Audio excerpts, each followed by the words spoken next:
Muy bien, jóvenes, vamos a hablar de las complicaciones de la diabetes mellitus. Nos enfocaremos en la primera parte en las complicaciones agudas de diabetes, que serían cetoacidosis diabética, estado hiperosmolar e hipoglucemia, para posteriormente hacer una revisión rápida sobre las complicaciones crónicas. Hasta este punto hemos revisado las diferencias entre la diabetes mellitus tipo 1 y la diabetes mellitus tipo 2.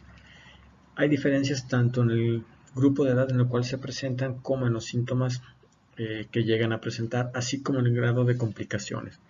Así, para las complicaciones agudas que más tenemos en cuenta o que se llegan a presentar en diabetes mellitus tipo 1 se encuentra la cetoacidosis, mientras que la complicación aguda más frecuente en presentarse en la diabetes mellitus tipo 2 es el estado hiperosmolar, que puede avanzar hasta un coma hiperosmolar.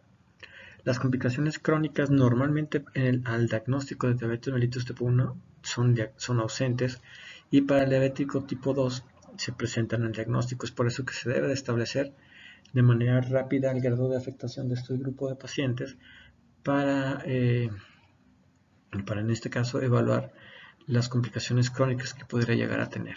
Entonces, con esas diferencias empezaremos a hablar de las complicaciones agudas. La cetoacidosis diabética se define como una glucemia mayor de 250 con la presencia de cuerpos cetónicos positivos tanto en sangre como en orina. Acidosis metabólica que cumple el criterio cuando menos de un pH debajo de 7.3, con un anion gap elevado y una disminución del bicarbonato plasmático por debajo de 18.000 equivalentes. Esos son todos los criterios actuales que se deben de presentar para establecer el diagnóstico de cetoacidosis. Factores desencadenantes: 40% en infecciones para diabetes mellitus, en este caso tipo 1 o tipo 2. Primera manifestación de diabetes mellitus tipo 1 en un 25% de los pacientes, como habíamos quedado, entre el 25 y el 30%. Y la falta de administración de insulina, dosis bajas, mal calculadas, transgresión dietética, enfermedades, traumatismos y cirugías que incrementan el grado de inflamación y disminuyen el grado de respuesta, y es por lo tanto necesario mayor cantidad tanto de dosis de medicamentos como de insulina en este caso. Los 5 etiologías más importantes son las llamadas 5I de la cetoacidosis diabética: insulina, infecciones, que son las principales, inflamación, pancreatitis, intoxicación por drogas, alcoholes, iatrogénesis, en este caso uso de medicamentos que incrementan o generan hiperglucemia, haciendo que la dosis de medicamentos o de insulina sea insuficiente para controlar esa hiperglucemia, como son los glucocorticoides, las tiazidas, los simpático-miméticos y los antipsicóticos. Otros elementos es la presencia de un infarto agudo de miocardio, un accidente vascular cerebral, etc. La cetoacidosis diabética tiene una patogenia en la cual ya la valoramos en las primeras presentaciones.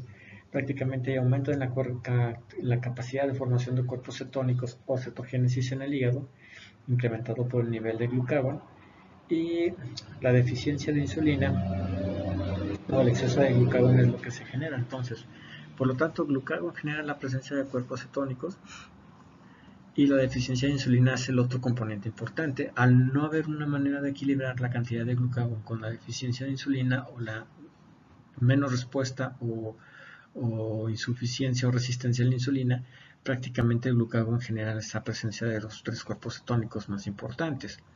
En diabetes mellitus tipo 1, debutante, aumento de los requerimientos de insulina por infección, trauma, cirugía, omisión de dosis de insulina, habitualmente son los elementos más responsables de la presencia de esta complicación. Y en diabetes mellitus tipo 2, el aumento de requerimiento por estrés, cirugías, enfermedades traumáticas e infecciones, que es la principal causa, son los elementos más importantes para emplear o para generar la presencia de cetoacidosis en este grupo de pacientes. También las omisiones de insulina para los dos grupos son tal vez después de las infecciones la situación más prevalente para su presencia. Entonces, tres grupos de cuerpos cetónicos generados por beta-oxidación: beta-butarato, en este caso cuerpos cetónicos, y cetona y acetoacetato. Estos tres generarán la presencia de mayor ganancia de ácido y generarán una acidosis metabólica anion gap, como lo vimos o como lo veremos en nefrología. Entonces, acidosis metabólica anion gap alto, acumulación de beta-hidroxibutirato, acetoacetato y cetonas nos van a generar un cuadro clínico manifestado en estos pacientes por náusea, vómito, por ir a estimular directamente al centro del vómito a nivel del al piso del cuarto ventrículo, dolor abdominal, generando también la presencia o el estímulo de las terminales nerviosas libres a nivel intestinal, la presencia de taquipnea como parte de la respiración de Kurzweil, tratando de compensar con el calostro respiratorio. La hiperglucemia, habitualmente con un valor arriba de 250 miligramos y una osmolaridad plasmática elevada, este es el otro elemento que genera el estado de poliuria y diuresis osmótica de estos pacientes, que puede llegar a un grado de deshidratación con mucosas secas, hipotensión y disminución de la presión del globo ocular. Importante recordar que esta poliuria diuresis osmótica va a generar una concentración de potasio realmente que va a estar disminuida a pesar de que el potasio se encuentre normal o alto en sérico. Recuérdense que la acidosis genera hipercalemia y el potasio normalmente al momento de empezar a corregir tanto la hiperglucemia y la acidosis, el potasio intentará volver a entrar de manera intracelular y generará un déficit de potasio extracelular que puede manifestarse con hipocalemia clínica. Junto con el potasio hay un déficit que puede manifestarse de fósforo y magnesio siempre y cuando la poliuria haya sido persistente durante varios días y un grado de hiponatremia con osmolaridad plasmática elevada que es una pseudohiponatremia. Otras características importantes del grupo de pacientes que encuentran con cetoacidosis, tanto del grupo de diabéticos tipo 1 como diabéticos tipo 2, es la presencia de hipertrigliceridemia, que normalmente habla de resistencia a la insulina más para diabéticos tipo 2, elevación de amilasa y lipasa pancreática y leucocitosis por aumento del cortisol. Entonces, en este caso es importante, principal complicación aguda de un diabético tipo 1, y en este caso la presencia de cetoacidosis en un diabético tipo 2 es aquel en el cual ya perdió la mayor capacidad de poder secretar insulina, es decir, tiene un déficit mayor por pérdida de células beta, y es en aquel grupo de pacientes diabéticos tipo 2 en los cuales se puede llegar a presentar esta complicación. Realmente se llega a presentar en esos pacientes diabéticos tipo 2 que están a punto de iniciar terapia insulínica. Tratamiento. Menos del 1% tienen mortalidad, es una complicación normalmente habitual, frecuente. Las causas de muerte que se llegan a presentar son por infarto o por infecciones, que fue el desencadenante del cuadro de cetoacidosis, o edema cerebral. En este caso, el edema cerebral favorecido por la hiponatremia que pueden llegar a tener los pacientes y por los trastornos electrolíticos secundarios a la poliuria osmótica que tienen estos pacientes. La insulina es imprescindible para el manejo del cuadro. Se utiliza un bolo inicial de 0.1 unidades por kilogramo de peso o 10 unidades en forma estándar, y posteriormente se utiliza una bomba de infusión de insulina o perfusión de insulina con una dosis por hora de 0.1 unidades por kilogramo de peso. La terapia hídrica, normalmente para cualquier paciente con cetoacidosis, se habla de un déficit promedio entre 3 y 6 litros. Se hace la reposición con suero salino fisiológico al 0.9 o en algunos artículos nuevos puede ser con solución Hartmann. Y normalmente cuando se obtiene un valor de 200 miligramos de azúcar a nivel sérico, se cambia a un suero glucosalino o un suero glucosado, aunque a partir de 250 se empieza a emplear un suero glucosado en las nuevas guías. Importante recordar entonces que es necesaria la reposición de insulina o la aplicación de insulina para este cuadro. La aplicación de insulina es insulina de inicio subcutánea, solo en caso de corrección de acidosis metabólica, es decir, inicialmente, vamos a emplear insulina de manera intravenosa, y esa insulina de manera intravenosa es la que va a empezar a dar la pauta del tratamiento inicial. Vamos a cambiar de insulina intravenosa en la bomba de infusión y después de la primera carga a una insulina subcutánea, siempre y cuando se haya corregido la acidosis metabólica, que es el principal papel de la insulina que vamos a emplear en estos pacientes. Nuestra insulina sí va a corregir la hiperglucemia, pero principalmente vamos a corregir o vamos a bloquear la producción de cuerpos cetónicos por el glucagón. Esa es la meta con el uso de insulina, y para estos pacientes es necesario que esa insulina sea dada de manera intravenosa de manera inicial. Solamente cambiamos a subcutánea cuando se haya corregido la acidosis, se haya disminuido la cantidad de cuerpos cetónicos, y en segunda instancia, en caso de que no corrijamos entre 50 y 70 miligramos por hora de insulina intravenosa, es cuando debemos de incrementarlo. La terapia hídrica entonces se utiliza con 10 a 15 mililitros por kilogramo de peso por hora, teniendo en cuenta un déficit de entre 3 y 6 litros, y debe de estarse también monitorizando la cantidad de agua y las variables hemodinámicas que va a ocasionar el incremento de líquido en esos pacientes. Teóricamente se supone que tenemos un paciente deshidratado con poliuria osmótica, debe de haber déficit de agua y por lo tanto debemos de empezar a corregir para mantener nuestras variables hemodinámicas, que son la producción de orina en cuando menos 0.5 mililitros por kilogramo de peso por hora, y nuestra presión arterial y saturación de oxígeno de manera en rangos o en metas. Una vez que realizamos la hidratación, o al mismo momento que hicimos la hidratación, iniciamos con el bolo intravenoso de insulina y después aplicamos la bomba de infusión que les comentaba a 0.1 unidades por kilogramo de peso. Aquí es importante valorar el grado de potasio que tiene nuestro paciente de manera sérica y el grado de bicarbonato. Aquí es donde puede haber o ha habido varios cambios, como lo veremos en las siguientes diapositivas. Si el potasio en el momento de inicio de la corrección está por arriba de 5, realmente no vamos a corregir potasio en la solución salina que vamos a emplear. Si el potasio está entre 3.5 y 5, vamos a corregir con 20 a 40 mil equivalentes de potasio por cada litro de solución que emplearemos para reiniciar la reposición hídrica. Y si mi potasio está por debajo de 3.3 o por debajo de 3, normalmente no vamos a iniciar insulina, porque la insulina va a generar la entrada de mayor cantidad de potasio de manera intracelular y va a empeorar el cuadro de hipocalemia que ya tiene el paciente, y en esos casos se opta primero por corregir el potasio antes de iniciar la terapia con insulina. Eso es importante que lo reconozcan desde un inicio. En este otro tratamiento prácticamente es adicionar 20-40 equivalentes si el potasio está por debajo de 4.5. Recuérdense que el potasio o la insulina promueve la entrada de potasio a las células y siempre va a inducir la presencia de hipocalemia. Por esa situación es importante que el potasio debe estar cuando menos por arriba de 5 para evitar reponer, o si está por debajo de 5 realmente hay que estar reponiendo entre 20 y 40 equivalentes por cada carga de solución que estemos empleando. El bicarbonato actualmente, solamente si el pH está por debajo de 7, es la indicación para iniciar bicarbonato de sodio como manejo, como terapéutica en el caso de una acidosis metabólica. El fósforo prácticamente lo empleamos solamente si está por debajo de 1, y si no está por debajo de 1 realmente no lo reponemos. En este otro tratamiento, este es un libro de urgencias. Prácticamente es igual, 10 a 15 mililitros kilogramo de hidratación, emplear la insulina intravenosa con infusión continua o perfusión continua de 0.1 unidades por kilogramo por hora, con una meta para bajar entre 50 y 70 miligramos por hora de glucosa. Si mi glucosa es menor de 250 y aún permanece en alto el anion gap, que realmente es la meta de poder utilizar insulina, normalmente adicionamos dextrosa a la solución salina y para continuar metabolizando, o que la insulina continúe metabolizando los cuerpos cetónicos o evitando que se formen al bloquear la actividad de glucagón.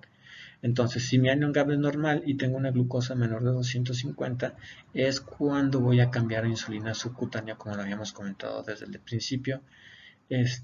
Aquí solamente hay una situación, estamos empleando insulina de tipo rápido regular, que es la que habíamos comentado que se utiliza para las situaciones agudas.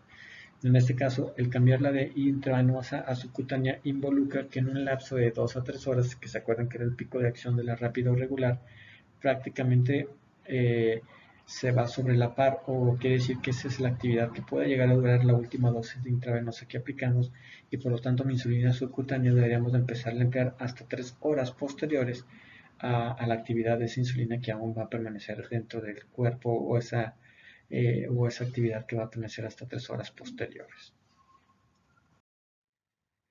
Hidratación, entonces solución salina, solución al medio molar, solución al 5% de solución glucosada son las que podemos emplear. Si mi glucosa es menor de 200, entonces cambiamos a una solución glucosada al 5% para empezarse a dar hidratación. Acuérdense que también hay que evitar la hipoglucemia. Y importante valorar el sodio. Si el sodio es normal o el sodio es bajo, pues reponemos con solución salina normal. Si el sodio es normal o alto, podemos reponer con solución al medio molar, dependiendo nosotros el grado o la decisión que tomemos en ese momento. Importante también reconocer que cuando mi glucosa esté por debajo de 200, aparte de cambiar de solución salina de hidratación a solución glucosada al 5%, debemos de disminuir también la reducción de la infusión de insulina por debajo de, en lugar de ser 0.1 a 0.02 o 0.05, unidades por kilogramo de peso por hora. Realmente después de 200 o debajo de 200, normalmente se tiende a evitar la infusión de insulina, cambiar la infusión a aplicación de insulina subcutánea y posteriormente estar manejando la dosis de insulina subcutánea de manera preprandial cada 6 o cada 8 horas. Mismas metas de potasio que habíamos visto en el otro libro. La cetoacidosis diabética se puede dividir en leve, moderada y severa dependiendo del grado de severidad de la acidosis, el grado de consumo de bicarbonato y el grado de disminución del pH. Severidad o acidosis metabólica severa es aquella menor de 7, por definición forzosamente tendremos que aplicar bicarbonato. Y fíjense bien, aquí es una parte muy importante. Todo acidosis metabólica por cetoacidosis diabética con un bicarbonato menor de 10 o de 10 para abajo se considera severa. La principal meta es del ampliado de bicarbonato para estos pacientes es buscar mejorar la cifra de bicarbonato para mantenerlo entre 10 y 12, para posteriormente la segunda meta de 12 a 15, como habíamos visto en el manejo de la acidosis metabólica, independientemente de la etiología. Entonces, es importante que valoren esta tablita. La tablita es mucho más fidedigna, que ustedes se aprendan realmente el valor de bicarbonato en lugar del valor de pH por el grado de severidad. En este caso, las maneras más importantes de valorar al paciente es el estado mental y el anion gap. El anion gap, si se fijan, siempre es alto, tanto en la moderada y en la severa, dentro de los parámetros que nosotros establecimos, y el grado de afectación mental es el más importante a valorarse clínicamente para la cetoacidosis. Se tiene que manejar con protección neurológica si es que la escala de coma de Gladwell es menor de 8 para el paciente con cetoacidosis, y se tiene que intubar ese paciente.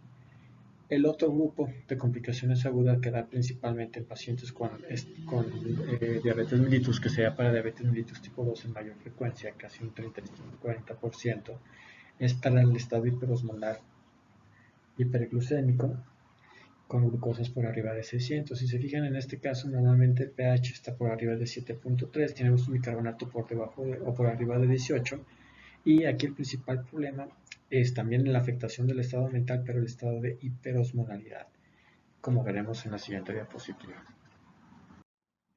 El estado hiperosmolar hiperglucémico viene definido bioquímicamente por una glucemia por arriba de 600, cuerpos cetónicos negativos o ligeramente positivos en orina o en suero, pH arterial por arriba de 7.3, osmolaridad sérica por arriba de 320 y bicarbonato plasmático por arriba de 18. En este caso, esta complicación, recuerden que es en diabéticos tipo 2, en estos hay todavía una secreción residual de insulina que contrarresta la actividad del glucagón y previene la aparición de cuerpos cetónicos masivos, generando acidosis metabólica, y no se disminuye la hiperglucemia. La hiperglucemia es mucho más severa en estos pacientes y el estado hiperosmolar es mucho más severo. Desencadenantes, infecciones también en un 50%, incumplimiento terapéutico 20%, tratamiento inadecuado el 10% y el 20% en forma inicial para paciente diabético con diabetes mellitus tipo 2. Manifestaciones clínicas: hiperglucemia por arriba de 600. ¿Qué me va a generar la hiperglucemia? Una diuresis osmótica con deshidratación celular, deterioro del estado de alerta, deshidratación celular neuronal, hemiplegia transitoria, convulsiones, deterioro rostrocaudal y coma. Aumento de la osmolaridad plasmática por arriba de 320, que va a generar microtrombosis y coagulación intravascular diseminada. Y la acidosis metabólica leve con la que pueden cursar, pues sin elevación de cuerpos cetónicos, casi siempre se debe a esta acidosis que se llega a presentar a una acidosis láctica, que debe estar siempre uno al pendiente de valorar los niveles de ácido láctico para evaluar lo que sería la aplicación o no de bicarbonato, dependiendo ya de las indicaciones propiamente. En esta otra diapositiva, prácticamente lo que vemos es algunas definiciones del estado hiperosmolar. La hiperglicemia es una diuresis osmótica con disminución del o depresión de volumen con azoemia prerenal. Tenemos una cifra de glucosa alta, una hiperosmolaridad, y normalmente casi siempre va a haber grados de deshidratación con una lesión renal aguda acompañante, con una relación BUN-creatinina elevada. Normalmente el tratamiento es importante iniciar la hidratación agresiva, normalmente con solución salina o solución al medio molar, dependiendo de la severidad de la hipernatremia, y el déficit de líquidos está marcado entre 8 a 10 litros promedio. La insulina es muy parecida a la dosis inicial intravenosa de 10 unidades, seguida de una infusión de 0.1 unidades por kilogramo de peso, aunque aquí se puede iniciar mucho más bajita la unidad o la dosis de insulina a 0.05. Lo que más conviene aquí es revertir el estado de deshidratación al estado de hiperosmolaridad, tratando de evitar la mortalidad. Estos pacientes pueden llegar a tener una mortalidad o llegan a tener una mortalidad más alta que los pacientes con cetoacidosis diabética. La diferencia entonces entre cetoacidosis y descompensación es principalmente algunas situaciones. La clínica pues, es muy parecida. Realmente hay que buscar la acidosis metabólica aniónica para la cetoacidosis y la severidad de la acidosis. Entre más severa sea la acidosis, más probablemente se trate de una cetoacidosis. Obviamente también el nivel de glucosa por arriba de 600 pues es diagnóstico de estado hiperosmolar.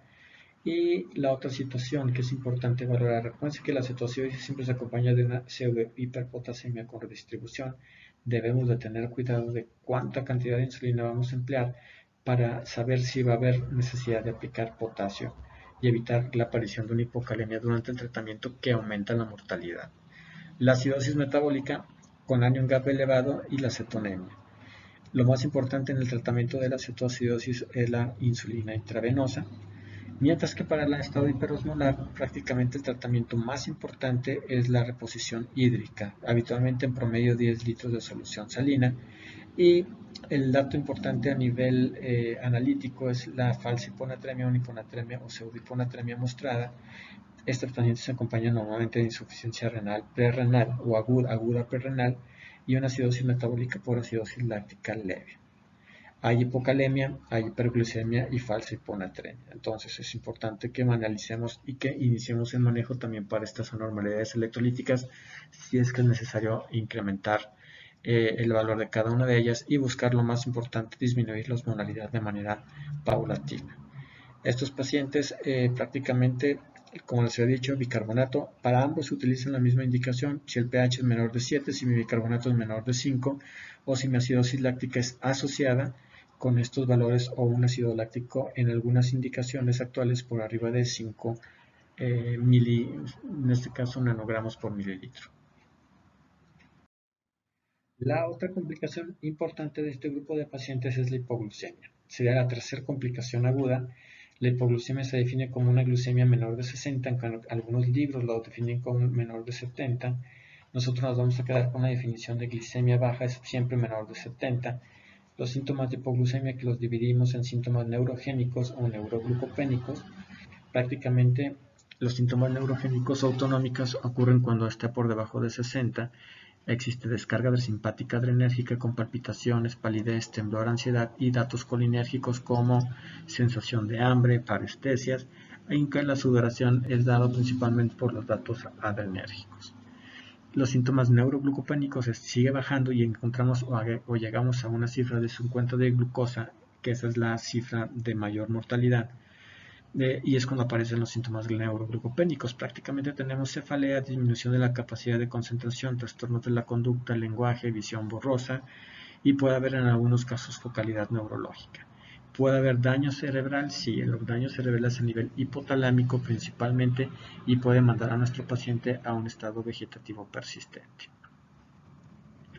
Entonces, para que yo tenga una hipoglucemia clínica debo de cumplir la llamada triada de Whipple. Tengo que tener síntomas de hipoglucemia, ya sea con síntomas autonómicos o neurogénicos o neuroglucopénicos, una glicemia cuando menos por debajo de 70 miligramos por decilitro y síntomas que revierten con la administración de glucosa o sacarosa. Ese es el motivo o ese es el criterio inicial para sospechar de una hipoglucemia, que es la conocida o llamada triada de Whipple. Los factores desencadenantes más frecuentemente son omisión o retraso en una comida, la dosis excesiva de insulina, el ejercicio intenso. El ejercicio intenso disminuye la necesidad de aplicar insulina, la dosificación o en algunos casos preferimos que no se aplique la insulina mientras haga la actividad física porque favorece o mejora disminuye la resistencia a la insulina y es más fácil que la insulina tenga un efecto mucho mayor al momento de realizar la actividad. Y en cuarto lugar encontraríamos a los hipoglucemiantes orales o el uso de sulfonilureas, siempre y cuando los utilicemos con en una insuficiencia renal con un valor de filtrado menor de, en este caso, de 45 o 30 mililitros minuto. Las otras dos causas que hay que descartar son la insuficiencia renal y la insuficiencia suprarrenal, sobre todo la insuficiencia renal acompañando a una mala dosificación de hipoglucemiantes o de insulina por el hecho de que no se debe emplear en la misma dosificación dependiendo del grado de funcionamiento renal. Las hipoglucemias por sulfonilureas es importante que recuerden que pueden durar entre 48 y 72 horas a pesar de haber ya no tomado el medicamento, después de la última dosis de medicamento conocido que se haya tomado. Aquí tenemos diferentes grados, hay hipoglucemia leve, moderada y severa. La importante que debemos de aprender es la severa. La hipoglucemia severa es definida como un episodio de hipoglucemia con los componentes de la triada de Whipple y las características clínicas, y ese episodio requiere forzosamente la asistencia de otra persona, va a requerir aplicación intravenosa de glucosa o parenteral y probablemente hospitalización. En caso de que en este grupo de pacientes son aquellos que vemos en las películas, los cuales tienen su dosis o su inyección de dosis de glucagon, y son aquellos en los cuales es necesario su aplicación para revertirlo, aunque no siempre lo hacen con el glucagon.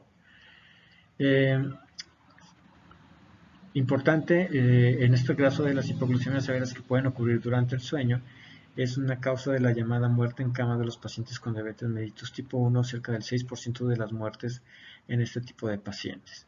Puede asociarse la hipoglucemia en este caso severas, a convulsiones, arritmias cardíacas, y en el caso de que puede inclusive presentarse durante el sueño fisiológico, es una de las características que lleva a tener un directo grado de mortalidad en el 6% de los pacientes con diabetes mellitus tipo 1. Los desencadenantes siguen siendo los mismos, una mala dosificación, una dosificación excesiva o la presencia de este caso de problema renal desconocido que necesitaba hacer la dosificación de ese medicamento o esa insulina previamente. Datos de interés es la hipoglucemia recurrente puede reducir la respuesta sintomática o la respuesta hormonal sintomática, hablando del sistema también simpático, a la hipoglucemia. La sobreexposición de múltiples episodios de hipoglucemia hacen que el paciente pierda o el cuerpo pierda la capacidad tanto de reconocer la hipoglucemia o el episodio de hipoglucemia. Es decir, el paciente puede no ser consciente del episodio de hipoglucemia porque no presentan los mismos síntomas neurogénicos, autonómicos ni neuroglucopénicos. El riesgo de un deterioro en la capacidad de reconocimiento de la hipoglucemia aumenta 3 a 5 veces el riesgo de una hipoglucemia severa y su mortalidad. Para eso utilizamos un pequeño esquema cada vez que veamos en consulta a nuestro paciente. Normalmente tenemos que preguntar qué tan frecuente es el conocimiento o la percepción de los episodios de hipoglucemia durante la revisión, ¿sí? Y en este caso, si el score es por debajo, o nos dicen, pues casi, si el score es de 1 a 2 veces, implica una buena capacidad de reconocimiento de esa hipoglucemia. Un score de 3 veces denota un dato borderline o un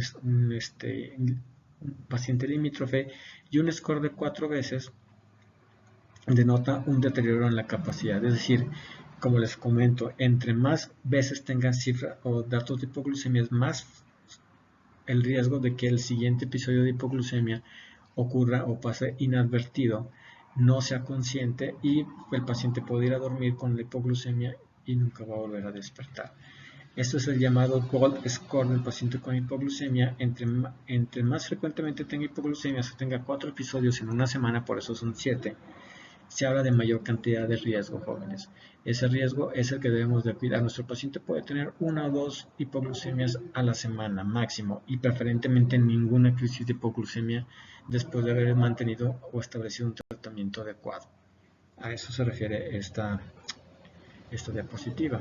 Si tenemos más de 4 episodios en una semana, ese paciente está en riesgo de caer en una hipoglucemia severa de manera nocturna y fallecer. ¿Qué hacemos con las hipoglucemias? Nuestra hipoglucemia puede ser leve, moderada, severa y severa. La hipoglucemia leve y moderada, entonces, es aquella en la que necesitamos que el paciente reconozca y pueda emplear o hacer o realizar una conducta para revertirla. Se le realiza o se le establece que debe de consumir cuando menos hidratos de carbono de absorción rápida de 10 a 20 gramos por vía oral. Ahorita vamos a ver cuáles son. Y debe de administrarlos casi siempre en forma líquida y en pequeñas cantidades, ya que acuérdense que puede tener náusea o vómito por el sistema simpático. Y medir generalmente entre 15 a 20 minutos después del episodio otra vez la glucosa para valorar la cantidad. Si mejora la sintomatología, posteriormente a esos carbohidratos de absorción simple se le da carbohidratos de absorción compleja o carbohidratos complejos para mantener los niveles de glucosa y de manera más estables.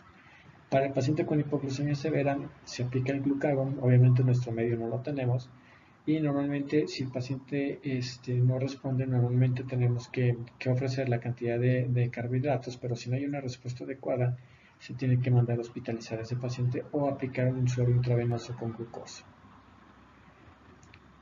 e iniciar un tratamiento hospitalario donde normalmente empleamos dos tipos de soluciones, bueno, tres.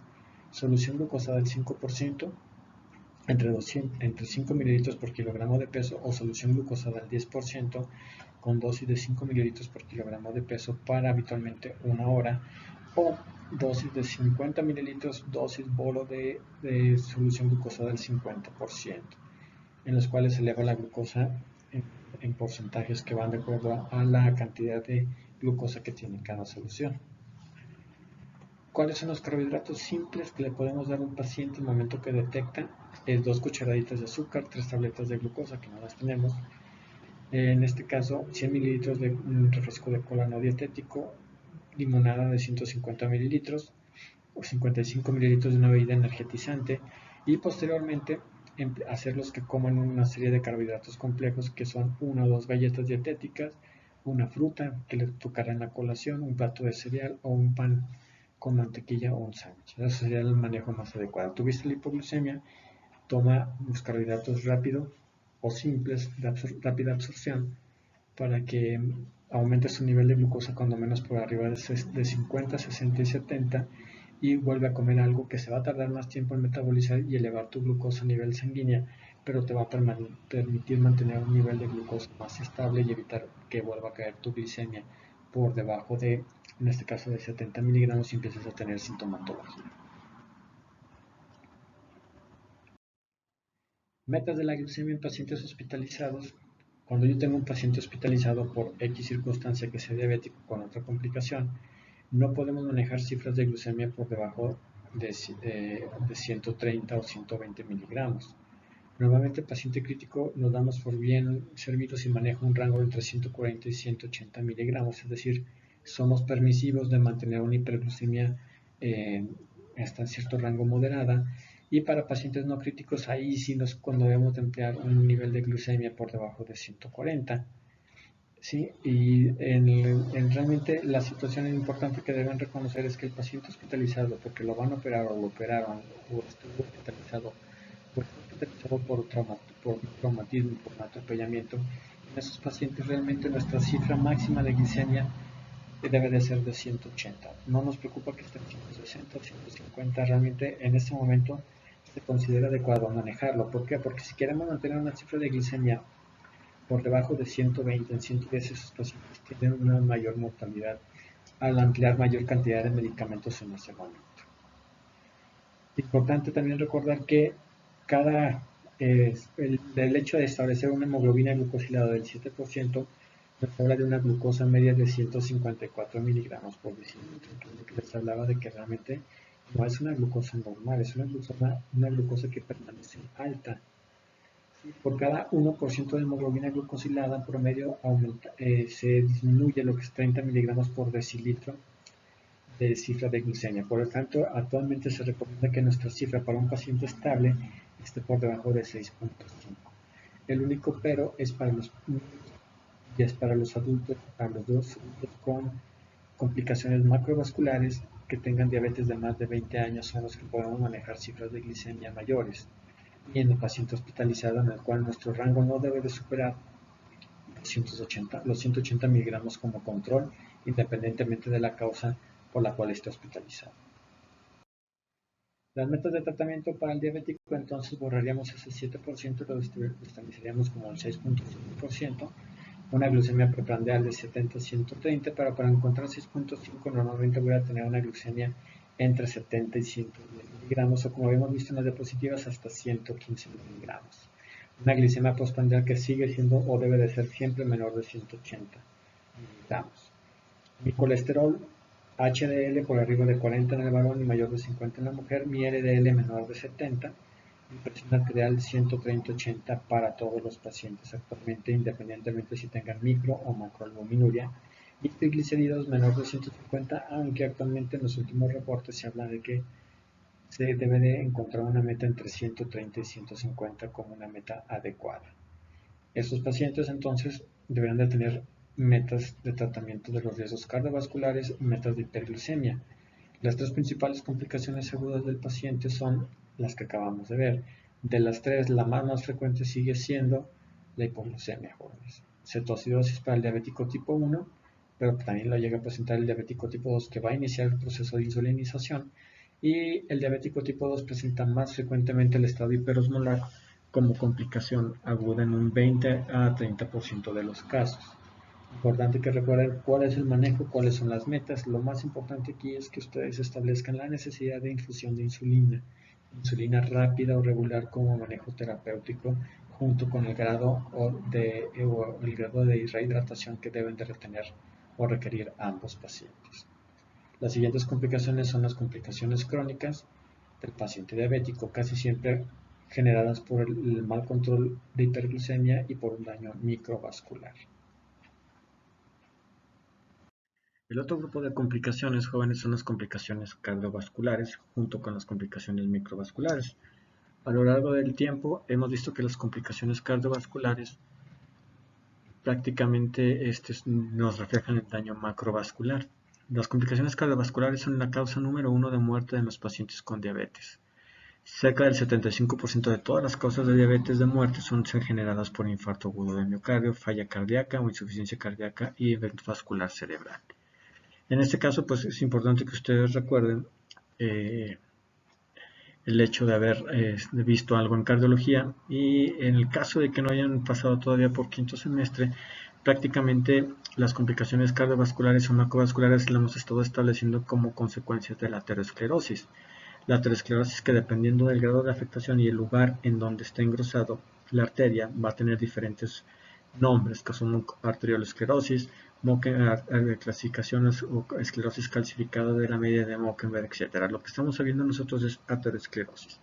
La placa aterosclerosa generada por la concentración de LDL densas o LDL por cantidad en el caso de hipercolesterolemia, y cómo va incrementándose esa cantidad, disminuyendo el flujo de sangre a nivel de las arterias y disminuyendo lo que es la luz del vaso.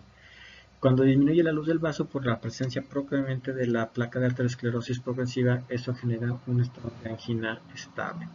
Cuando esa placa se ulcera y empieza a haber trombosis agregada, es cuando se establece un síndrome coronario agudo, que puede ser una angina inestable, que puede progresar a un infarto agudo de miocardio con o sin elevación del ST. Cuestiones que van a tener mayor cantidad de datos, o tuvieron mayor cantidad de datos en el caso de haberlo visto en cardiología. Independientemente de cuál sea la situación, la diabetes mellitus, la resistencia a la insulina acompañada de la diabetes mellitus tipo 2, promociona o acelera este proceso a nivel de las arterias coronarias y arterias cerebrales, produciendo que se presenten en mayor porcentaje y realmente siendo la causa de muerte de la mayor parte de los pacientes diabéticos. Las complicaciones crónicas, entonces macrovasculares o cardiovasculares, normalmente tenemos el infarto, la insuficiencia cardíaca, la angina instable, los síndromes coronarios agudos, los eventos vasculares cerebrales, la insuficiencia arterial periférica con claudicación intermitente, las complicaciones del llamado pie diabético, que el pie diabético es una mezcla entre complicaciones micro y macrovasculares, y las complicaciones microvasculares normalmente conocidas como retinopatía, neuropatía sensitiva, sensorial, neuropatía dolorosa, neuropatía autonómica que afecta al corazón o afecta la regularización térmica de las extremidades, la enteropatía, que también es parte de la neuropatía autonómica, la gastroparesia y la nefropatía. Prácticamente dividimos las complicaciones microvasculares en nefropatía, neuropatía y retinopatía, y las complicaciones macrovasculares en las complicaciones del riesgo cardiovascular, eventos vasculares cerebrales, infartos agudos del miocardio y arterial periférica acompañada de insuficiencia cardíaca principalmente. La impotencia que viene en las complicaciones macrovasculares pueden ser originadas también por afectaciones autonómicas. Entonces, de neuropatía autonómica, entonces que también se considera una mezcla entre tanto afección micro como macrovascular. Entonces, recapitulando, tenemos dos afectaciones del diabético que pueden ser consideradas complicaciones bilaterales, es decir, tanto de complicación micro por neuropatía y macrovascular por disminución, hipoxia o disminución de la perfusión de oxígeno del tejido en este caso. ¿Cuáles son esas dos complicaciones? El pie diabético y la impotencia o la disfunción eréctil. En esa diapositiva vemos que el momento que nosotros hacemos el diagnóstico de paciente diabético tipo 2, debemos empezar a realizar la detección de complicaciones. Si no lo detectamos, debemos volverlo a repetir de manera anual. Y para el paciente diabético tipo 1, que ya hicimos el diagnóstico, se supone que este grupo de detecciones tempranas se debe de hacer cuando menos dentro de los primeros 5 años. Actualmente se considera que también el diabético tipo 1, si no es niño y es adulto y tiene LADA, normalmente se hace también al momento del diagnóstico. ¿Qué es lo que detectamos? Complicaciones microvasculares, retinopatía, nefropatía y neuropatía periférica. ¿Cómo establecemos o tratamos de detectar la presencia de estas complicaciones? La retinopatía se hace un examen de retina. Se hace el examen habitualmente con exploración armada, y si se detecta alguna situación de presencia de fenómenos de afectación retiniana, pues se refiere en este caso al retinólogo, en este caso al oftalmólogo, para poder realizar una terapéutica o emplear una terapéutica para cada una de las complicaciones. ¿Cuáles son las principales complicaciones de la retinopatía que podemos establecer? Las vamos a ver más adelante. Para nefropatía prácticamente establecemos o medimos el funcionamiento renal, que es obligatorio ya para poder determinar la dosificación de medicamentos y qué tipo de medicamento, y establecemos la presencia de micro o macroalbuminuria. Generamos la presencia para poder determinar cuál es la meta de tratamiento hipertensivo y establecer el riesgo cardiovascular generado por la microalbuminuria. Para neuropatía diabética, normalmente empleamos algunas medidas semiológicas importantes. Empleamos desde el propio cuestionamiento de presencia de entumecimiento, ardor, hormigueo o parestesias en los pies por la noche, que es lo más frecuente como manifestación, hasta emplear un examen armado a través del uso del monofilamento de Siemens-Weinstein, o si no, la aplicación de la prueba del pinchazo frío, que el pinchazo es aplicar el alfiler desechable normalmente proximal al pliegue unguial, casi siempre en el dedo gordo de los pies, usando una presión suficiente para deformar la piel y establecer si el paciente lo siente. Si el paciente no lo siente, es el paciente que está en riesgo de tener una neuropatía sensitiva periférica. El tratamiento, como vamos a ver más adelante, es con duloxetina o pregabalina. Úlceras de pies y amputaciones son cuestiones que debemos de valorar en cada consulta, jóvenes. Independientemente si tienen neuropatía sensitiva periférica demostrada por la prueba del pinchazo o la prueba del frío, debemos de establecer también la aplicación del monofilamento de Siemens-Weinstein, pero también tenemos que ir a ver los pies. El examen de los pies, buscar si hay tinea pedis. El tratamiento para la tinea pedis siempre disminuye el riesgo de complicaciones perfusorias o de insuficiencia perfusoria de los pies. Y en este caso, el instar al paciente que utilice calzado apropiado, que no use zapatos con punta abierta. Si fuma, hay que evitar que fume o tratar de dar un tratamiento para que disminuya el hábito tabáquico.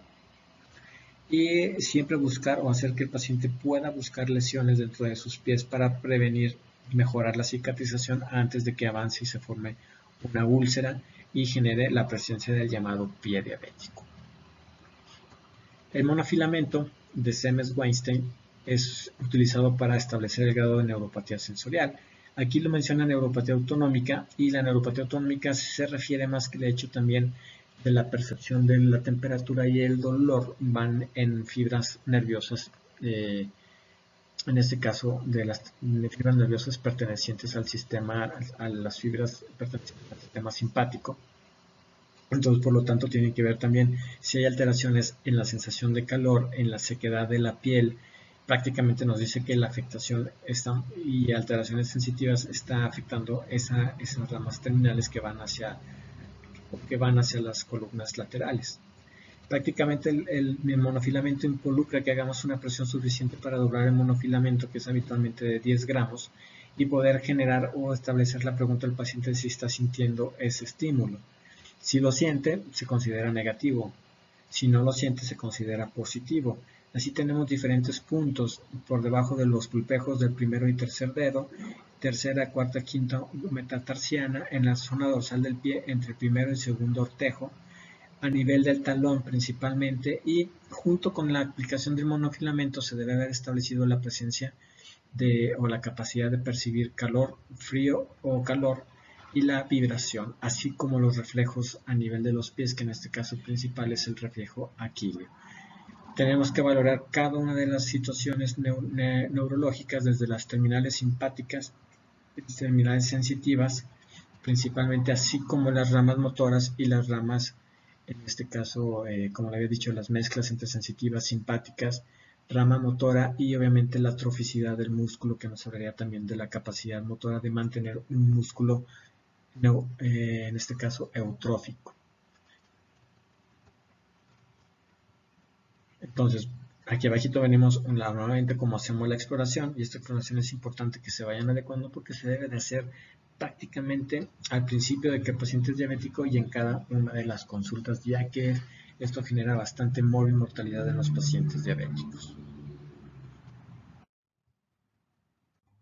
La neuropatía diabética es la principal o la primera complicación, que vamos a valorar en el hecho de las complicaciones microvasculares. Recordando nada más, todas las complicaciones microvasculares son secundarias a la hiperglucemia.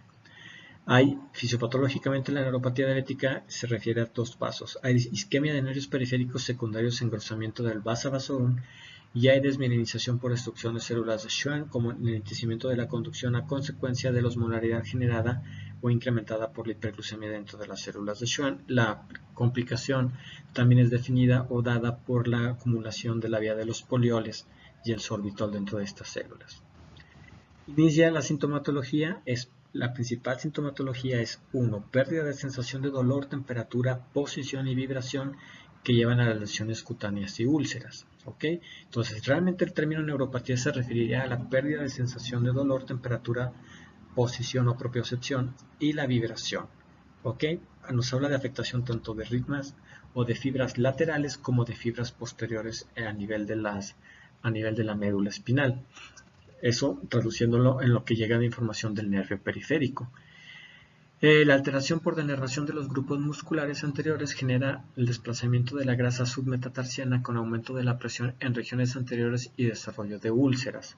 Hay debilidad muscular, caída de los arcos musculares y la exposición del pie a áreas de mayor presión durante la deambulación. Esas áreas de mayor presión son las que se consideran de alto índice de riesgo de desarrollo de úlceras, y el paciente no va a sentir que se está formando la úlcera o la lesión. Es por eso que nos debemos de enseñar a revisar o revisar los pies en cada consulta. La afectación de los nervios en la conducción del dolor e incremento de la hipersensibilidad del tacto y la temperatura son los principales predisponentes. Entonces vamos a encontrar pies con alteraciones secos, con alteraciones en la sensibilidad, en la temperatura, fríos, en este caso principalmente, o calientes, dependiendo de cuál haya sido principalmente la alteración, como veremos en una diapositiva más adelante. En conjunto, la pérdida del área motora, del tono muscular, de la propiocepción, la vibración, la temperatura y la sensación del dolor nos dan el paso inicial que es generado por la neuropatía para la formación del pie diabético. El pie diabético realmente se define cuando un paciente tiene ya una neuropatía diabética periférica sensitiva con afectación motora y generó la presencia de la úlcera. Una vez que tiene la úlcera es conocido ya como pie diabético, recordando que el pie diabético realmente es la combinación tanto de una afectación microvascular generando la neuropatía diabética como una afectación macrovascular generando insuficiencia arterial crónica, que genera la falta de recuperación o cicatrización adecuada de esas úlceras ya formadas. Las neuropatías diabéticas se definen en diferentes situaciones. Podemos tener neuropatías o polineuropatías con alteraciones bilaterales sensoriales, tanto del dolor, de las terminales sensitivas de temperatura, y es las que generan las llamadas parestesias, las alteraciones en la vibración, la alteración en la capacidad de definir dos puntos al momento de realizar las pruebas de sensibilidad. Podemos hablar también de afectación de un solo nervio o mononeuropatías que envuelven solamente el tronco de un solo nervio, con pérdida de la sensación, dolor y debilidad muscular, y la neuropatía amiotrófica, que es la que está asociada a debilidad muscular, desgaste muscular, hipotrofia muscular, que es una de las características importantes. El otro grupo de neuropatías diabéticas que no son somáticas son las autonómicas, y las autonómicas son las que se refieren a la afectación del sistema gastrointestinal con gastroparesia o diarreas, hipotensión postural, que es la principal complicación o la más difícil de poder darle un tratamiento, en la cual se manifiesta en este caso por hipotensión postural, pérdida de la presión al momento de cambiar o contragravedad, y las funciones genitourinarias principales alteradas, que sería la disfunción eréctil. Algunas afectaciones de nervios craneales, pero realmente se refiere a la afectación gastrointestinal y a la afectación del sistema simpático y parasimpático, el término de neuropatía autonómica. Así tenemos otra clasificación que esta me gusta más, es más sencilla. Tenemos la neuropatía sensitiva, que es aguda o crónica, la neuropatía autonómica, dada por tres factores o tres principales manifestaciones: disfunción eréctil, gastroparesia e hipotensión postural. Y la mononeuropatía, que es la neuropatía por entrapamiento, las llamadas parálisis por compresión externa de algunos pares de nervios, en este caso un solo tronco de nervio, y la mononeuropatía espontánea, y la llamada amiotrofia diabética o mononeuropatía proximal o neuropatía motora proximal diabética. Realmente esas son la clasificación más actualmente que más se acepta de las neuropatías diabéticas, y es la que les voy a preguntar en su examen. Esas 4 manifestaciones o formas de neuropatía diabética explicadas de esta manera. Las consecuencias clínicas comunes de neuropatía son sensaciones alteradas, úlceras neuropáticas, usualmente en el pie, disfunción eréctil y la llamada artropatía de Charcot. ¿Qué es la artropatía de Charcot? Es la pérdida de la vibración y la propiocepción del lugar en donde van los músculos y los huesos a nivel de las extremidades inferiores, generan cambios dinámicos en la conformación o posición de las articulaciones y músculos, generando en este caso deformidades de manera persistente, que a largo plazo van a generar dolor crónico y van a generar alteraciones en la marcha con complicaciones posteriores. La polineuropatía distal simétrica la podemos definir, o vemos un esquema de los principales tipos de neuropatías. La primera es la llamada neuropatía de fibras pequeñas, que son las fibras sensitivas del sistema simpático, las que disminuyen el dolor y la sensación de temperatura o alteración en la sensación de la temperatura, las llamadas neuropatías en guante o en calcetín.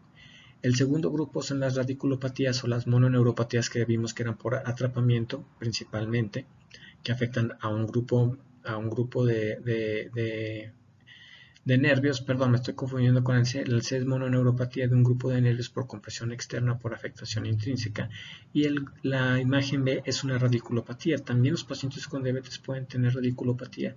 Sí, la radiculopatía generando o estableciendo el territorio de inervación sensitiva del nervio afectado, y los pacientes con radiculopatía diabéticos normalmente pueden desarrollar radiculopatía por pequeños infartos en ciertos segmentos, y pueden afectar o pueden generar radiculopatía por la afectación principalmente del tronco o el nervio común saliendo de los segmentos medulares.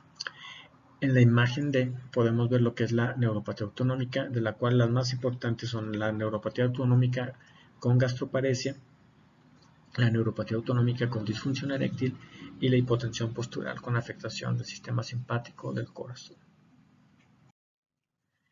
¿Cómo se hace? Prácticamente vimos que es un dato o la fisiopatología involucra isquemia, en este caso engrosamiento de los nervios y pérdida de la mielinización de los nervios periféricos y la capacidad de del impulso saltatorio. Normalmente estos fenómenos son que generan alteraciones sensitivas son manifestados o son realizados por los radicales libres en exceso, la presencia de par, esa ribosa de ADP que intenta reparar y que genera el bloqueo de la vía de la glucólisis normal y manda a cualquiera de las 4 o 5 vías que vimos de hiperglucemia a manifestarse en este nervio. A su vez, al momento que se está generando la isquemia y la degeneración de células de Schwann, empieza a haber un mecanismo en el cual solamente ocurre en el 20% de los pacientes ya con una neuropatía sensitiva o una polineuropatía distal de fibras pequeñas, y se empiezan a generar múltiples o involucrar la presencia de múltiples nódulos o canales de sodio a nivel de las pegaditos a las células de Schwann o a los llamados nódulos, esas cosas nódulos de Ranvier, y eso genera a su vez que empieza a haber esa cantidad incrementada de canales de sodio, y esos son los capaces de generar la llamada presencia del llamado dolor neuropático diabético. ¿Sí? Se ocurre en el 20% de los pacientes con neuropatía diabética periférica y es la que causa el dolor, que es una situación bien difícil de manejar en este grupo de pacientes. ¿Qué ocurre primero? Primero es necesario que ocurran las alteraciones sensitivas con disminución del dolor o la disminución de la temperatura o alteraciones en la percepción de la temperatura. Posteriormente vienen las afectaciones de la percepción, tanto de vibración, reflejos, etcétera, y las afectaciones musculares. Y una vez que ocurre eso, puede aparecer la llamada o mal temida neuropatía del paciente diabético, que es el dolor o alodinia que pueden llegar a presentar, que es una de las partes más difíciles del manejo del paciente diabético con neuropatía. Entonces, tenemos las características, la disminución de la sensación de vibración, el reflejo, en este caso aquí ausente, son las primeras manifestaciones más importantes, junto con las alteraciones de las modalidades sensitivas, disminución de la vibración, disminución de la sensación del piquete o de pinchazón, tacto fino, tacto grueso, temperatura alterada, prácticamente son los principales elementos que generan las principales manifestaciones. El factor de riesgo de ulcerabilidad es la inhabilidad para sentir los 10 gramos del monofilamento de 10 gramos de Samil-Weinstein que veíamos. Entonces, ese monofilamento, aparte de decirme, ¿sabes qué? Tienes alteración en la sensibilidad, es positivo, o ya tienes una neuropatía diabética sensitiva o de fibras pequeñas, te incrementa el riesgo de capacidad ulcerativa del paciente para formar un pie diabético. ¿En cuántos puntos? Si tenemos 4 puntos negativos o con sensibilidad disminuida o ausente de 10 puntos que habíamos hecho, prácticamente tenemos una especificidad del 97%. Posterior a eso, puede ocurrir que nuestro paciente presente alodinia, que es la sensación incrementada de dolor al tacto o alteraciones. Si yo le pongo un estímulo frío, el paciente lo refiere como un dolor insoportable.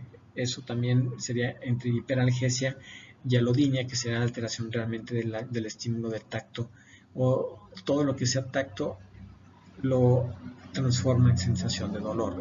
Eso sería un término más sencillo de alodinia. La neuropatía entonces afecta al 20% de la población, y la neuropatía puede ser un dolor quemante, puede ser un dolor rápido, quemante, penetrante, y normalmente es asociado a alteraciones del sueño, alteraciones al estado emocional y disminución de la calidad de vida de los pacientes. El tratamiento de la neuropatía dolorosa prácticamente se define con 3 grupos de medicamentos: anticonvulsivantes, inhibidores de la recaptura de serotonina y antidepresivos tricíclicos. Principalmente los grupos de medicamentos más empleados siguen siendo los inhibidores de la recaptura de serotonina y algunos anticonvulsivantes, entre los cuales consideramos la gabapentina y la pregabalina. Entre los medicamentos que empleamos para la neuropatía diabética dolorosa, la duloxetina y la pregabalina son los que están formalmente aprobados por la FDA. Podemos emplear otros medicamentos, los antidepresivos tricíclicos, amitriptilina y imiprimina, pero como medicamentos de uso acoplados a este grupo de medicamentos duloxetina, pregabalina. Tramadol, oxicodona son usados como última opción para estos pacientes, y en este caso también el manejo del dolor, terapia de manejo de dolor con infiltración con lidocaína de fibras nerviosas, o de troncos o nervios periféricos, sería la última opción para este grupo de pacientes. Entonces, duloxetina y pregabalina principalmente como empleo para la llamada neuropatía dolorosa del paciente diabético. Aquí tenemos este otro cuadro es bien importante establecerlo. Aquí tenemos la llamado pie neuropático y el llamado pie isquémico. El pie diabético es una mezcla de ambos. El pie neuropático es aquel pie que tiene la temperatura de la piel caliente, es seco, tiene pulsos palpables, no hay úlceras, o hay úlceras pero no ocasionan dolor, y hay un callo presente. Que el callo presente prácticamente nos dice que es una úlcera que se reparó. Mientras que el pie isquémico es un pie frío, temperatura fría, tenemos pulsos disminuidos o no palpables, hay cambios atróficos, hay pérdida de folículos pilosos, hay dolor, hipersensibilidad en las úlceras, hay claudicación intermitente, dolor al descanso, y puede haber blanqueamiento a la elevación de los pies o enrojecimiento, lo que es el pie de langosta, en insuficiencias arteriales periféricas severas. Abajo tenemos la llamada clasificación de Wagner del pie diabético, que es cuando ocurre la úlcera y dependiendo de la profundidad de la úlcera se le va dando un grado de afectación. Pie de Wagner lo verán próximamente en angiología. Factores de riesgo para el desarrollo del pie diabético entonces son la neuropatía periférica, la presencia de neuropatía autonómica y neuropatía motora. Los tres juntos generan el estado inicial de pie diabético o pie neuropático. Si le agregas disminución de la perfusión, disminución de la irrigación con enfermedad vascular periférica, tienes el segundo componente para formar el pie diabético y es el pie isquémico. ¿De qué depende? Siempre va a depender la formación de un pie diabético de una lesión o trauma térmico, químico, mecánico para iniciar la predisposición a la formación de una úlcera, y la úlcera va a tener las complicaciones de una mala reparación, procesos infecciosos interrecurrentes, y es lo que genera el pie diabético, y es cuando lo clasificamos en pie diabético con clasificación de Wagner. Hasta aquí más o menos espero que sea sencillo el hecho de estudiar rápidamente una complicación que es la principal causa de amputaciones en el mundo, y sobre todo el hecho de que no siempre va a haber alteraciones sensitivas dolorosas. Es importante que siempre los pregunten, y el manejo realmente, poco manejo que tenemos actualmente todavía para la neuropatía dolorosa diabética. El siguiente grupo de complicaciones son la llamada nefropatía diabética. La nefropatía diabética prácticamente la definimos como la presencia de ciertas lesiones a nivel glomerular. ¿Cuáles son esas lesiones? Engrosamiento de la membrana basal glomerular, esclerosis glomerular y la aparición de lesiones nodulares en capilares glomerulares, que son realmente pequeños aneurismas entre los capilares glomerulares, conocidas como glomerulosclerosis nodular, que es la principal lesión histológica que podemos encontrar en el paciente con nefropatía diabética. Cuadro clínico: nuestro paciente se va a presentar con microalbuminuria o macroalbuminuria, y eso, la presencia solamente de microalbuminuria se le llama nefropatía diabética incipiente, y la nefropatía diabética establecida es la macroalbuminuria más enfermedad renal o deterioro de la función renal más hipertensión arterial. Esos tres son los componentes de una nefropatía o enfermedad diabética establecida. ¿Qué es lo que debemos de hacer? Siempre cualquier paciente diabético, el test inicial es establecer si hay microalbuminuria o no. Si tenemos un test de microalbuminuria positivo, debemos de corroborarlo a los 3 meses. Si sigue siendo positivo, entonces se hace el diagnóstico de microalbuminuria y es una nefropatía diabética incipiente.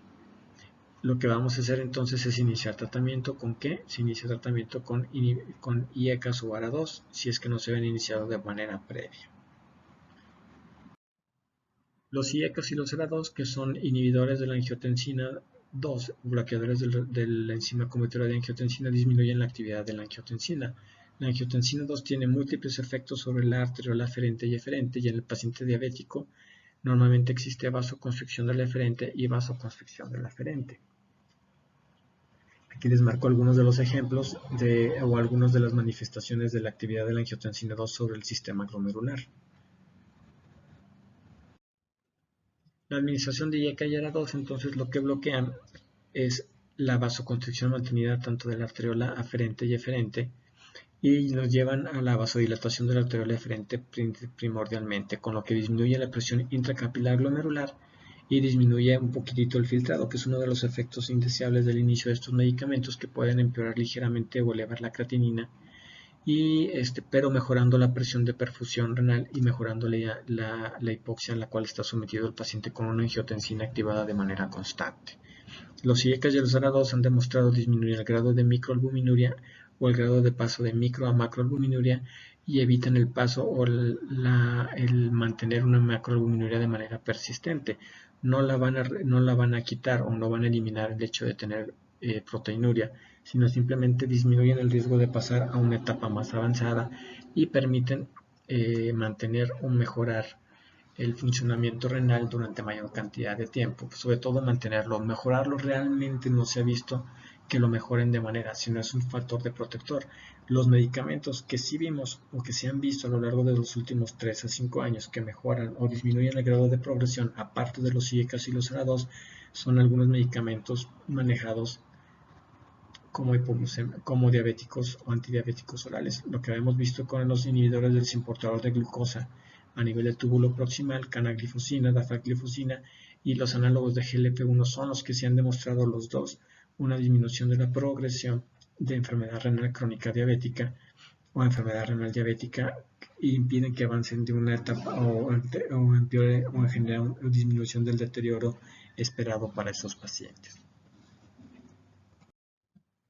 La glomerulopatía pendiabetes mellitus, vamos a encontrar diferentes situaciones. La diabetes mellitus, aparte de disminuir la actividad del receptor de y de la actividad tirosincinasa, incrementa vías de nutrientes aumentados o hay vías de nutrientes aumentados específicamente para el glomérulo. La vía del mTOR. Una vez que bloqueamos la actividad de tirosincinasa a través de incrementar la actividad de las serina proteasas, también se incrementa la actividad de la vía MAP, que es la sinasa de activador del mitógeno. Esa sinasa activadora del mitógeno activa el mTOR, activa el gen de la endotelina, y en los mTOR lo que hacen activados este grupo de genes prácticamente a nivel glomerular establecen el engrosamiento de la membrana basal que veíamos al principio, la expansión mesangial y las alteraciones del citoesqueleto de podocitos. Otro de los grupos más afectados o de los grupos celulares afectados en la glomerulopatía en diabetes mellitus son los podocitos. A través del incremento de esta vía del mTOR generado por la hiperglucemia se genera pérdida de podocitos, hay hipertrofia, hay pérdida, hay disminución o reducción del diafragma a nivel de las hendiduras diafragmáticas, y se genera la proteinuria. Principal causa de síndrome nefrótico en el mundo mundial, como dicen, es la nefropatía diabética. ¿Por qué? Porque genera una afectación del podocito de manera inicial, junto con los cambios a nivel mesangial o a nivel de la membrana basal glomerular provocadas por la sobreregulación o sobreexpresión de genes que aumentan la lista o el grupo de vías del grupo de genes del mTOR, que son genes de proliferación y de crecimiento celular. En esta imagen pues vemos las mismas vías que hemos visto, vimos que la principal vía que afectaba al glomérulo aparte de ese mTOR o que generan vías del mTOR sobreestimuladas son los productos de la glucosilación enzimática junto con los productos de la vía de la proteína quinasa y las exosaminas. Las vías de los polioles son las que afectan más las vías visuales o generan la retinopatía diabética. Los intermediarios metabólicos aumentados generan disfunción celular, inflamación, apoptosis y fibrosis. Estos intermediarios que son estas 4 vías de las que hablamos como consecuencias de la hiperglucemia. Otra de las situaciones presentes a nivel renal es la presencia de fibrosis tubulointersticial crónica y la presencia de miofibroblastos. El llamado cambio o generación de bases de colágeno incrementadas a nivel del intersticio renal que generan el mal funcionamiento y realmente es el factor de progresión de enfermedad renal crónica que nos lleva a la necesidad de diálisis. En este caso, las células mesenquimatosas tubuloepiteliales reciben un cambio de transformación en las células epiteliales y pueden llegarse a transformar en miofibroblastos o fibroblastos generando mayor intensidad en el depósito de haces de colágeno. Los mismos fibroblastos tienen actividad, los que se encuentran normalmente en el tejido intersticial. Las células endoteliales, las células mesenquimatosas y sobre todo las células epiteliales pueden transformarse en miofibroblastos induciendo mayor producción de fibrosis. Y esto también generado por el aumento o la sobreestimulación de la vía del mTOR que genera la resistencia a la insulina y la hiperglucemia. La disfunción tubular en diabetes mellitus aguda y crónica. La aguda es hipertrofia, hiperplasia de túbulo proximal por aumento de la reabsorción de glucosa y sodio, pues por eso que los medicamentos que inhiben esta reabsorción son altamente empleados para prevenir la disfunción o el riesgo de presentar nefropatía o enfermedad renal diabética. Y la disfunción tubular crónica, que es la dilatación y atrofia tubular por acumulación de glucosa, derivados de glucosa, los productos de la glucosilación enzimática y proteínas.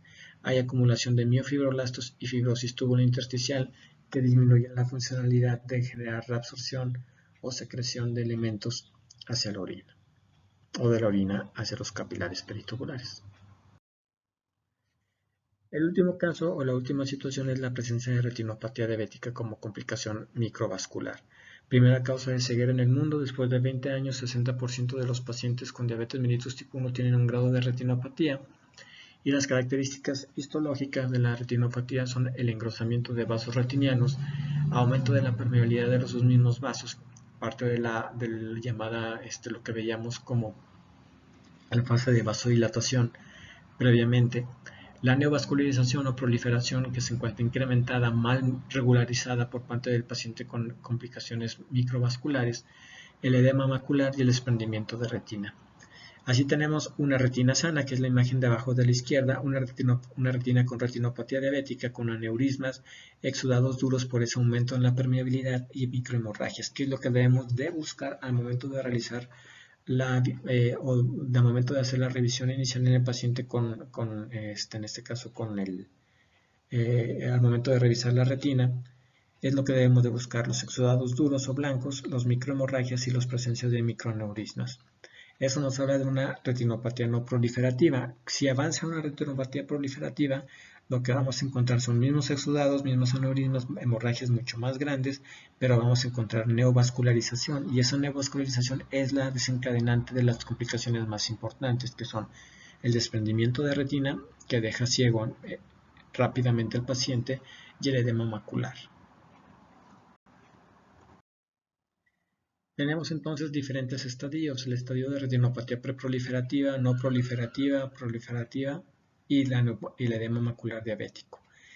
Para el edema macular diabético tenemos múltiple aumento de la permeabilidad de los vasos retinianos con acumulación de proteínas. Esa fase de vasodilatación de la disfunción endotelial ocasionada por hiperglucemia la encontramos mucho más manifiesta a este nivel de los vasos retinianos. Quedamos que las fases preproliferativas prácticamente era microaneurismas, aumento de la permeabilidad, para pasar a la fase proliferativa, que era la neovascularización malamente realizada.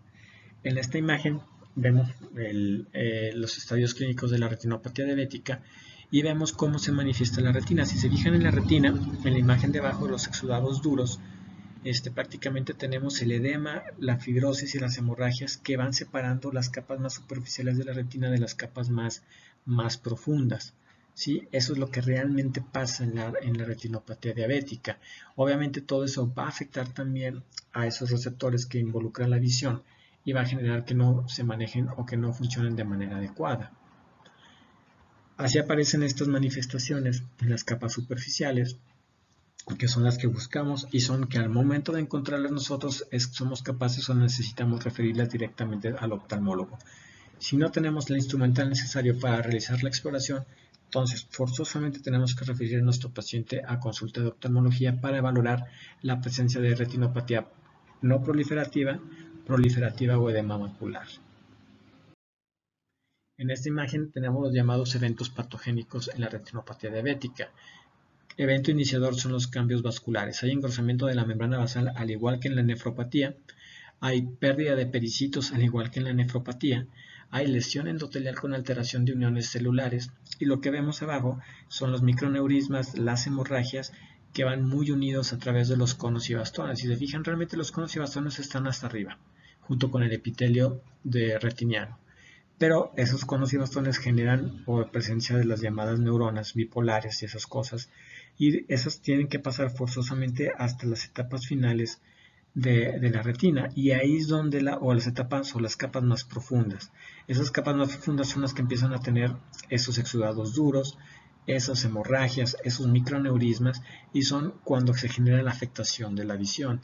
Hemorragias, microneurismas y exudados duros son los que empiezan a generar afectaciones en el funcionamiento de esos cuerpos de células bipolares, que son las que envían la imagen o que envían las señales al nervio óptico. Los macrófagos, células gliales, epitelio pigmentario de la retina, mantienen liberación de múltiples elementos, entre ellos interleucinas y el factor de crecimiento vascular endotelial, que son los que desarrollan los cambios vasculares y prácticamente son los que generan los tres elementos: hemorragias, microneurisma y exudados duros. Las complicaciones también pueden ser no vasculares en diabetes mellitus, las infecciones. Las infecciones no son más frecuentes en los diabéticos, pero sí parecen ser más graves, ya que hay afectación del sistema inmunitario. ¿En qué consiste la afectación del sistema inmunitario? Prácticamente consiste en menor expresión del sistema de mayor histocompatibilidad, 1. Menor cantidad de factores de complemento, 2.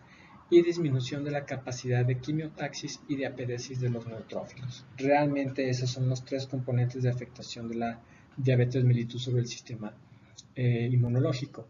Eso genera mayor riesgo de infecciones mucho más severas. Sí, no son más frecuentes, sino son las mismas infecciones, pero pueden ser por organismos que son mucho más severos o mucho más patogénicos.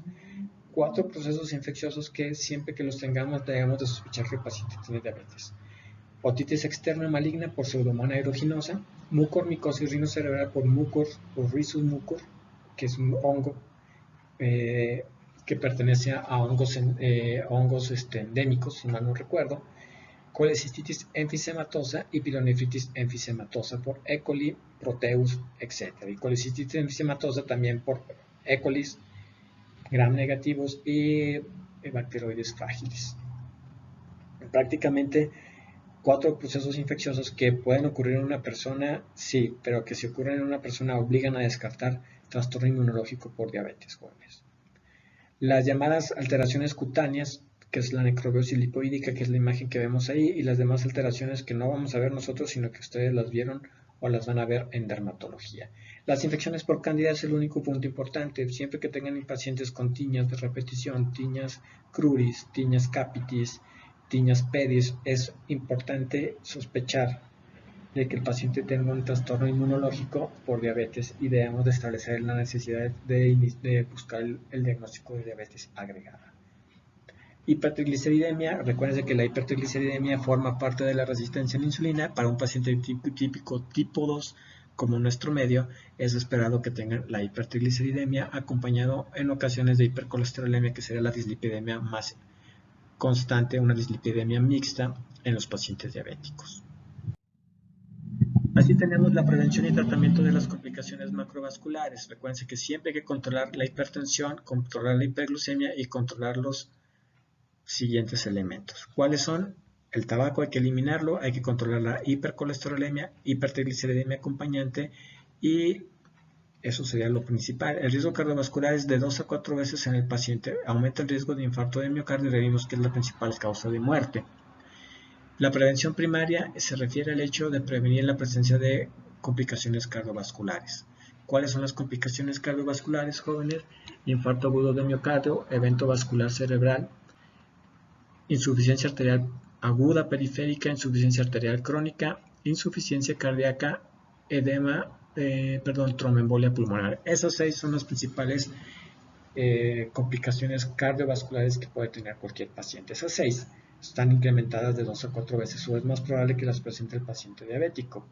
Para eso utilizamos la prevención primaria, para evitarlas, que es con controlar el hábito tabáquico, la hipertensión, la glucosa, mejorar la dislipidemia y mejorar la resistencia a la insulina. El tratamiento de la prevención secundaria es cuando nuestro paciente ya tuvo el evento y necesitamos emplear algo para evitar que se vuelva a producir o se vuelva a extender o se extienda. En este caso, prácticamente las complicaciones macrovasculares, el tratamiento del paciente diabético involucra que tengamos que utilizar forzosamente aspirina. Ya vimos que para los mayores de 40 o 50 años, diabéticos, mujeres, prácticamente está indicado. Las estatinas son de opción forzosa para todo paciente arriba de 40 años. Es necesario que lo estén utilizando de manera continua. Y la hipertensión forzosamente también tenemos que tratarlo. El principal medicamento para iniciar el tratamiento de hipertensión en un paciente diabético siempre debe ser un bloqueador de la angiotensina 2, un bloqueador de la enzima convertidora o un bloqueador del receptor de angiotensina 2 como losartán, valsartán, telmisartán. Esos son los momentos que nosotros podemos emplear o las medidas para poder realizar el tratamiento y evitar las complicaciones macrovasculares. La aspirina en dosis de 81 miligramos son forzosos para el paciente que ya tuvo evento vascular cerebral, que tuvo infarto agudo de miocardio, pero para aquel paciente diabético que tiene el riesgo, que es la prevención primaria, se deben de emplear siempre y cuando tengan más de 50 años y sean mujeres, más de 50 años y sean hombres, y más de 60 años y sean mujeres, como lo habíamos visto en otra de las diapositivas. La aspirina tiene un aumento del riesgo que les he dicho entre 1.5 y 1.9 veces de riesgo de hemorragia de tubo digestivo, de gastritis erosiva.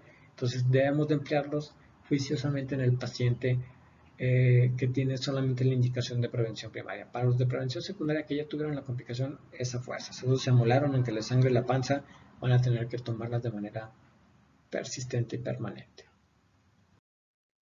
Y la prevención y tratamiento de las complicaciones microvasculares para la retinopatía diabética es controlar la glicemia, para la nefropatía diabética es controlar la glicemia, sistema renina bloqueado, mejorar el estado de nutrición para evitar micro o macroalbuminuria o disminuir el avance de micro o macroalbuminuria, controlar la hipertensión también con tratamiento nutricional, y para la neuropatía diabética es controlar la glicemia y controlar los factores de riesgo, hipertensión, hipercolesterolemia, y estar checando forzosamente en cada revisión el grado de avance de la neuropatía, el grado de afectación vascular, sobre todo afectación vascular periférica que pueda tener el paciente.